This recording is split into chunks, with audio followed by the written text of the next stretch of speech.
राष्ट्र सह्याद्री, आवाज जनतेचा, प्रयत्न जनहिताचा। श्रीरामपुरात आत्महत्या, अल्पवयीन मुलीसह प्रियकराने रेल्वेखाली जीवन संपवलं। शहरात असणाऱ्या MIDC शिवारातील रेल्वे ट्रॅकवर एका 17 वर्षाच्या अल्पवयीन मुलीसह तिचा 26 वर्षाच्या प्रियकराने रेल्वेखाली आत्महत्या करण्याची खळबळजनक घटना रविवारी रात्री घडली आहे। MIDC जवळ असलेल्या यादव बाबा मंदिराजवळील रेल्वे ट्रॅकवर एक स्त्री व एक पुरुष जातीचे मृतदेह छिन्न-विछिन्न अवस्थेत मिळून आले। त्यानंतर या ठिकाणी पोलिसांनी पंचनामा केला। याबाबत पोलिसांनी केलेल्या तपासामध्ये समजलेली अधिक माहिती अशी की सदरची 17 वर्षाची तरुणी ही श्रीरामपूर शहरात मध्यवस्थेत राहते।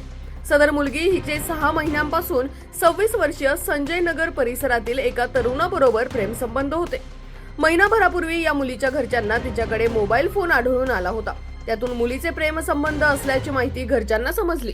तेव्हा त्यांनी मुलीकडून मोबाईल फोन काढून घेतला आणि तिला नाशिक जिल्ह्यात नातेवाईकांकडे पाठवले होते। तेव्हापासून मुलगी नाशिक जिल्ह्यात होती। सध्या 8 दिवसांपूर्वी सदरची मुलगी ही नाशिक येथून श्रीरामपूरला आली। शनिवार दिनांक 2 मे रोजी घरच्यांना पुन्हा या मुलीकडे मोबाईल फोन आढळून आला।